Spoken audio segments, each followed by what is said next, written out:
The 10 extra caps is my service fee. So what do you say? Want one? You're out of your mind. Well, I'm sorry you feel that way. But hey, it's your loss. Change your mind, you know where to find me. Weird time.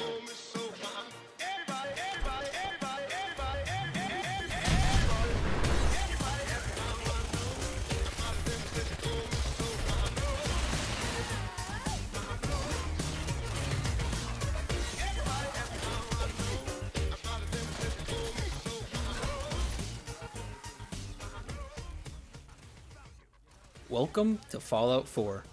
Today, we're going to be finding out if we can beat the entire game with only heavy weapons. It's going to be a fun challenge, so let's get straight into it. To start off, let's go over stats.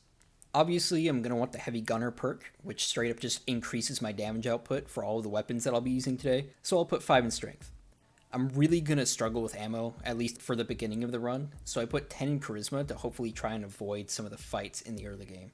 Idiot Savant is obviously extremely overpowered, so 5 points go into luck, and I just put the remaining 4 points into endurance for the damage resistance perks, which are always nice to have. I finish my character and once again wake up inside of Vault 111.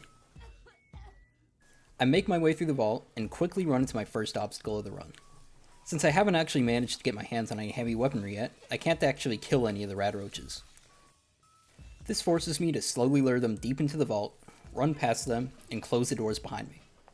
This isn't too difficult, but they do end up taking a decent chunk of my health away in the process. I eventually make it to the end of the vault, grab my trusty Pip-Boy off of some really dehydrated guy, and head out into the great big Commonwealth. I decide to ignore Codsworth this time around, since he'll just send me to help the Minutemen, which are my least favorite faction in the game by far. Instead, I decide to go to the Red Rocket truck stop. There I meet a new companion called Dogmeat, and he's actually going to be the secret to me getting my very first heavy weapon. In order to get the weapon, I'm going to need to head all the way back to Vault 111. I head down into the tunnels again, this time with Dogmeat, and quickly notice that all of the roaches have magically disappeared. I'm sure this is definitely intentional and not just a result of lazy development. Once we get to the weapon case, I force Dogmeat into the room and have him search for items. He's apparently the lockpicking lawyer in disguise, as he instantly makes it through the case and gives us our very first weapon of the run, the Cryolator. With our new weapon in tow, I finally decided to head to Concord. Preston has surprisingly already kicked the raiders' asses by the time I arrive, which just makes me believe that he doesn't actually need my help after all, and really just wants attention. I refuse to indulge this kind of behavior, so instead of going inside and helping him, I simply jump to the rooftop with the minigun and the power armor he says he needs, and take them for myself. As a rule, I'll be refraining from using power armor in this run, as I think it's too strong and just makes the game way too easy for what's supposed to be a challenge run. After I get done robbing Preston, I head over to the Drumlin Diner and come across 2 drug dealers that are threatening an old lady. I don't actually care about whatever's going on here, but I do like money, so I rob the dealers of their caps and extort money from the old lady. I'm sure my husband would be proud to see me now. After relieving the locals of their caps, I head over to the Cambridge police station to meet Paladin Dance and his crew of absolutely fucking useless soldiers. When I arrive, I see that Dance is engaging in a diplomatic debate with the local crack addicts. The addicts lose, naturally. Turns out blowing someone's head off is in fact a valid debate strategy. Dance eventually invites me, a complete stranger, on a mission essential to them being able to continue operating in the Commonwealth. I accept his invitation, and we head off to ArcJet Systems to grab a piece of tech that they need to contact the rest of the Brotherhood. I did this mission in the last playthrough on my channel as well, so I'll briefly just summarize what happens to save time. We get to ArcJet, and I hop through a hole in the ceiling, allowing me to skip the synth ambush that normally happens as you progress through the facility, and I end up going straight to the core. The power's out in the core, I find a way to turn it back on, and Dance is jumped by some synths. I leave him to fend for himself for about 30 minutes in real time, which he really appreciates. I eventually get bored and decide to burn him alive for funsies. This doesn't work since he has the power of plot armor on his side, preventing him from getting burnt by the flame that literally incinerates actual robots. We head up through the rest of the core, find the deep-range transmitter, and head out of the facility. Dance invites me to join the Brotherhood, gives me a sick rifle that I can't use, and we part ways for now. Originally, I was actually planning on siding with the Brotherhood, as I felt it kind of fit the spirit of a heavy weapons run, but since I did that in the last challenge run, I instead decided that today we're going to be joining the Railroad. The thought of joining a stealth organization as someone who can literally only use the loudest weapons in the game was funny to me, and that is the only reason why we're siding with them today. Having now helped the Brotherhood, I decided it was finally time to go free Nick Valentine, a detective from Diamond City, rescuing him from the vault he always manages to get himself stuck in. Once there, I start testing out the weapons I've acquired on the Italian population inside of the vault, and it turns out they kinda kick ass. Well, at least the Cryolator does. The damage it does is actually pretty mid, but the real strength of the weapon comes from the fact that it slows down and even completely freezes enemies, making them entirely ineffective in a fight. I quickly run into a major obstacle though: ammo. I do have the Bullet Scrounger perk, but the ammo types I get are very rarely the type I need for the weapons I'm using. Even more unfortunately, no vendors in the game sell ammo for heavy weapons up until level 24, which means I desperately need to make every bullet count until I can level up. This turns out to be more easily said than done though, because the minigun is dog shit. The triggermen in the vault essentially have the same health as low-level raiders, but it still takes anywhere from 20 to 50 bullets to kill one triggerman. This leads to me having 1,346 bullets at the beginning of the vault, to only having 431 by the time I leave. I make my way to the front of the vault and run into a Discord mod and his e-kitten. I tell the girl that I'll give her a pair of cat ear headphones if she fucks off forever, and she quickly agrees, leaving her poor Discord owner behind. He's heartbroken, obviously, as it's going to take him a long time to find another 15-year-old to groom, but he kindly lets us go anyways. Nick and I then exit the vault, and we have a brief conversation where he promises to help me find my son, Sean. Instead of following Nick back to Diamond City like I normally do, I actually decide to just go unlock Fort Hagen as a waypoint so I can skip the section of the quest where we have to follow Dogmeat down the train tracks. There are just too many enemies during that section that would cost me too many bullets that I'm really going to need if I want to make it to Kellogg. I head back to Diamond City, investigate Kellogg's house with Nick, making sure to grab as many supplies as I possibly can, and fast travel back to Fort Hagen. I attempt to work my way through the fort with the tiny amount of ammo I have at this point, slowly taking out most of the synths on the upper floor. It's quickly made clear that there's no way in hell I'm going to be able to get rid of the synths on the bottom floor though, as I run out of ammo before I even get to the elevator.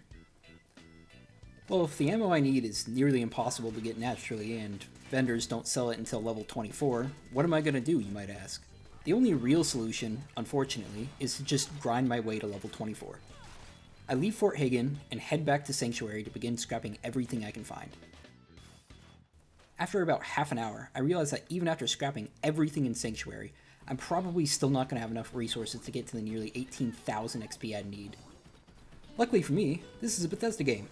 I simply take the materials I already have, set them down on the ground, and then use a fairly easy duplication glitch to quintuple the amount of resources I have.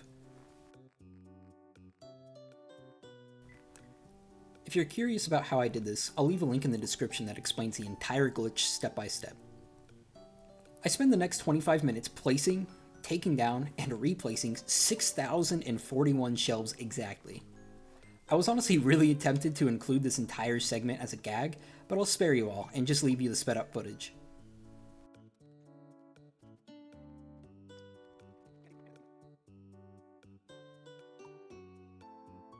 Now finally level 24, I head back into Diamond City to see if they actually have the ammo that I need.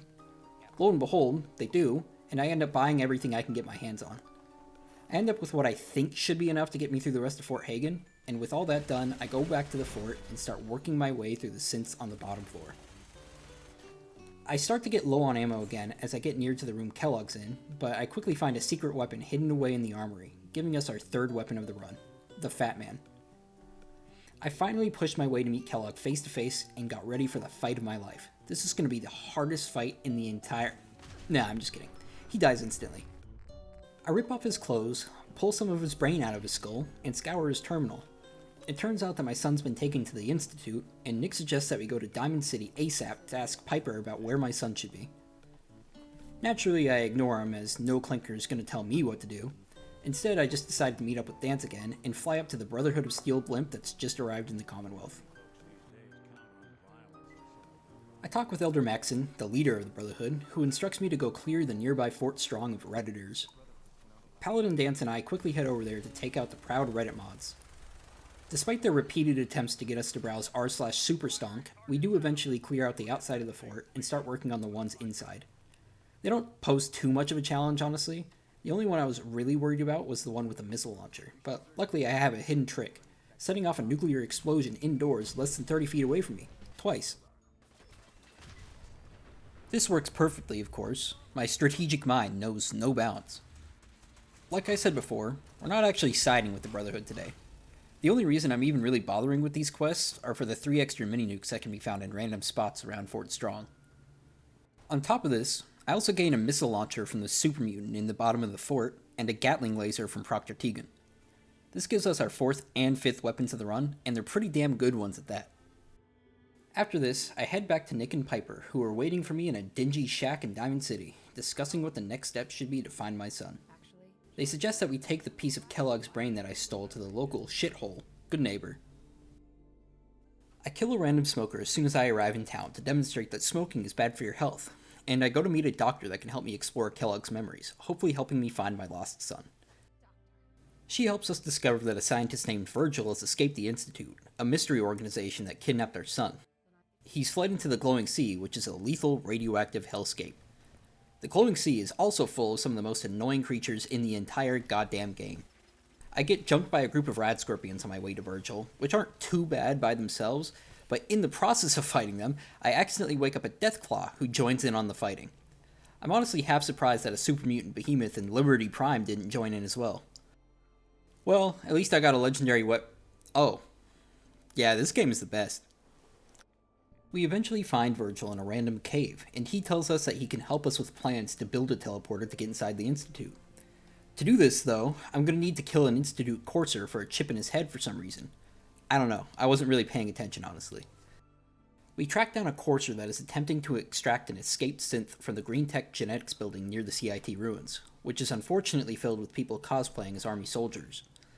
I hate cosplayers, as they remind me of how my father cosplayed as the Invisible Man for 14 years, so I decide to murder them all. Getting to the top floor of the facility, I finally run into the courser. Coursers are supposed to be the Institute's elite fighting force or something, but honestly they're really more irritating than intimidating. All they do is go invisible and shoot at you, which really isn't what you would expect from the best fighters in the Institute. The courser goes down fairly quickly, all things considered, which allows us to steal the chip in his head and finally meet the organization we'll be siding with today, the Railroad. The Railroad is a small organization dedicated to helping synths escape the Institute, since the Institute basically treats them like slaves. I don't actually give a fuck about the synths, honestly. I'm mostly just here for Deacon, who's easily my favorite companion in the entire game. The Railroad eventually helps me to code the courser chip, but before I can head back to Virgil to get the plans, Deacon invites me out on a date to Slocum Joe's. Fast food isn't really my first choice for a date, but hopefully he'll let me fill up on something else later. That is such a stupid fucking line. Why did I write that? When we get there, though, it unfortunately turns out that a bunch of Elon Musk's children have taken over our date location for some reason. We quickly start getting rid of them so Deacon and I can have some private time together. I don't usually put out on the first date, but I'll make an exception for this hunk of a man. The synths slowly die off one by one as we make our way further into the facility. Apparently Deacon tricked me and didn't actually invite me here on a date, and we're actually here to recover some massive vibrator, or whatever the fuck this thing is. It's never explained what Carrington's prototype actually does, so I have to assume it's a sex thing. Putting aside my heartbreak for now, we make it out of Slocum Joe's and head back to Railroad HQ, where Desdemona makes us a fully fledged member of the Railroad. I hope you guys are as excited as I am. That being done, Deacon and I go back to Virgil's cave to get the plans for the teleporter. I've noticed that a good 60% of the quests in this game involve fast traveling to and from the same locations over and over again just to slightly progress the game, which is peak game design in my opinion. We head back to Sanctuary and start working on building the teleporter. I'll truly never understand why we're required to have an engineer help us for this quest, because they end up just having Nora, who is a lawyer, assemble this incredibly complicated piece of tech all by herself anyways. I managed to get the teleporter all set up without their help, and while I'm getting ready to warp into the Institute, Desdemona tells me about a man named Patriot. He's apparently a scientist who has helped dozens of synths escape the Institute over the years, and Des wants us to contact him once we're inside. Des finally stops yapping at some point, and I'm able to successfully teleport inside of the Institute. I arrive in a massive, sterile building, and quickly begin trying to find my son. Moving my way through the long hallways, I eventually meet what seems to be our kidnapped son, Sean, now several years older. Turns out he's actually a fucking clanker, though, and our real son is over 60 years old and is actually the head of the Institute. Sean and I have a very long-winded conversation where he ends up asking us if I'd like to join the Institute, despite me being here for a grand total of 5 minutes and having known associations with some of the Institute's biggest enemies. How have they lasted this long if this is their screening process? I end up agreeing to join since I have no choice if I want to progress the game, and I go to meet the other division leaders. We will literally never interact with any of these people aside from Ali Fillmore again, so enjoy it while it lasts. Along the way, I also end up meeting Patriot, whose real name is Liam Benet. Long story short, he brings us to meet one of the synths who wants to escape, and we actually end up coming up with a plan to free the 13 synths in one go. To do so, though, we'll need to get an old password from the ruins of Cambridge Polymer Labs. Before that, though, I have to continue helping Sean, as apparently I am now an integral part of the Institute. He tasks us with reclaiming a rogue synth that's taken control of a raider gang at Libertalia. Sean decides to send an Institute courser with us to help us with clearing out the raiders. He doesn't actually help with jack shit though, because he immediately gets distracted with fighting some random Brotherhood soldiers and getting his ass eaten by a dog. I really wish I was joking about that last part. Weird robot sex stuff aside, Deacon and I pretty easily take care of the raiders outside of the main ship. The raider with the fat man doesn't even manage to kill me this time, which might be a first. We eventually meet the escaped synth at the top of the main ship, and I try to remember what the railroad is really all about. Saving synths. I mean, sure, this guy is a raider, but does that really mean he deserves to be a slave? And then he offers me treasure, and I immediately forget what my morals were. I say I'll let him go in exchange for whatever treasure he has, and then I let the Institute have him anyway, because it's near impossible to kill Gabriel in one hit regardless of what I do. Oh well, we tried. Returning to the Institute, I thought Sean would be happy with me managing to bring the synth back home, but it turns out he actually couldn't care less, and immediately sends us to retrieve more synths, this time from Bunker Hill. What a prick. I decide to ignore him for now, and instead finally decide to go grab the password from Cambridge Polymer Labs. Nothing too special happens here. We essentially just solve a bunch of puzzles so that we can manage to get to the part of the lab that has the password. Okay, now it's time for Bunker Hill. Instead of obeying Sean's orders and reclaiming the escaped synths that are taking refuge there, I just kill some random homeless guy. Why? I don't know, honestly, I was just kind of bored. Sean isn't too happy with this, but luckily for me, the outcome of this quest has absolutely no impact on the rest of the story. I could have killed every last person there and taken a shit on top of Sean's head, and it still wouldn't have mattered. I hate this quest, in case you couldn't tell. After Sean gets done bitching at me, we teleport back inside of the Institute to have a meeting with the other directors. During this meeting, he tells us that he basically has turbo cancer that can't be cured and decides to make me, of all people, into the new leader of the Institute. Obviously, I deserve this. I mean, just think about all the great things I've done for the Institute lately. We meet up with Ali once again to go on a fun little trip to mass fusion.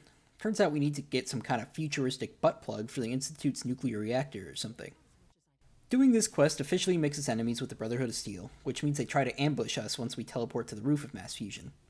They're actually pretty tough, but it's nothing the cryolator and a few well-placed missiles can't fix. After we dispatch them and get the key card we need to make our way through the building, I jump off the roof into Good Neighbor. Doing this actually lets us restock on ammo, and it lets us skip the elevator ride down to mass fusion, which would almost certainly kill me. We re-enter the main doors of mass fusion, kill a few of the Brotherhood soldiers that are lying in wait for us, and take the elevator down to the room we've been looking for. I was too lazy to bring radiation protection this time around, so I just tanked the 40 plus rads per second by chugging a ton of rad away. Now comes the actually challenging part though. Removing the agitator thingy from the core thingy triggers a fight with 2 Assaultrons and a sentry bot. The sentry bot isn't too difficult, as I can just hide in the radiation scrubbing room and it physically can't do anything to attack me, but that strategy unfortunately doesn't really work with the Assaultrons. They end up killing me a couple of times since I have next to no energy resistance, but eventually I figure out that I can just blow up their legs with the missile launcher and make them almost completely harmless. I finish off the Assaultrons, make my way out of mass fusion, and teleport back to the Institute to put the newly acquired agitator into the nuclear reactor. They wouldn't let me keep it as a souvenir for some reason. While I'm here, one of the synths that wants to escape the Institute tells us about an upcoming Brotherhood attack on the railroad headquarters. Gee, I just can't believe that they found out where the railroad was operating from. It's almost like they left a trail to the fucking front door of their secret headquarters or something. We actually end up making pretty short work of the Brotherhood soldiers, all things considered. The ones in power armor are obviously a bit of a pain in the ass still, but we managed to kill them all fairly easily. Again though, with absolutely no help from anyone else in the railroad. Useless fuckers. In order to permanently get rid of the Brotherhood, we first need to steal Vertibird from the Cambridge police station, which is swarming with Brotherhood soldiers. These guys pretty much all use laser weapons too, which I'm very vulnerable to, as I have no energy resistance, so I have to chew my way through all of them very slowly, using a lot of cover as I go. I go through almost all of my ammo before I even make it to the Vertibird, but we do eventually get rid of all the soldiers and take off towards the Pridwin.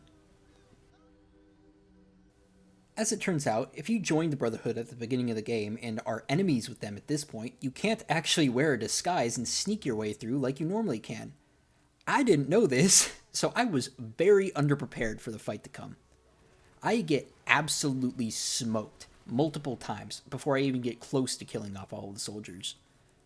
I've already run out of ammo for the minigun, the cryolator, and the missile launcher by the time I make it to the main hall of the ship, so I have to rely entirely on the Gatling laser to guide me through this section.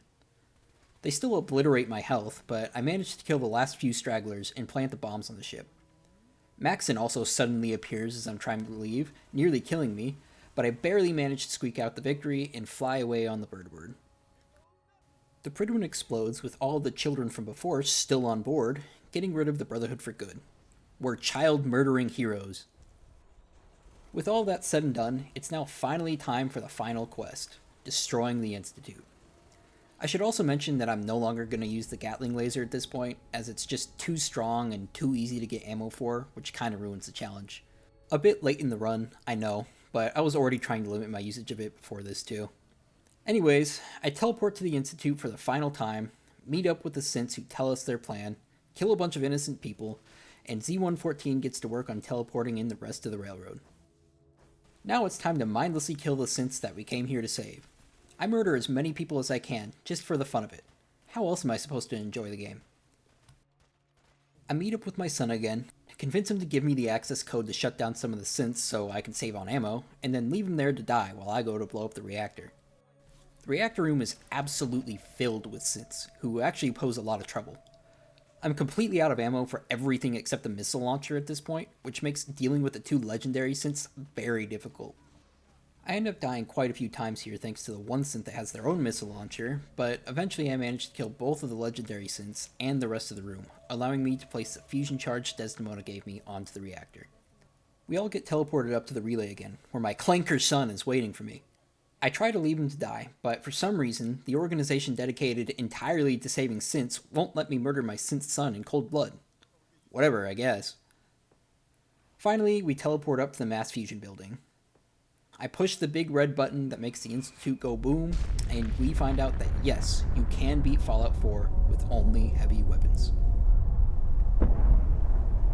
If you made it to the end of the video, please leave a like, comment, and subscribe. I know my editing still isn't all that great, but I promise you I'm working on it. Thank you so much for watching, and I'll see you all next time.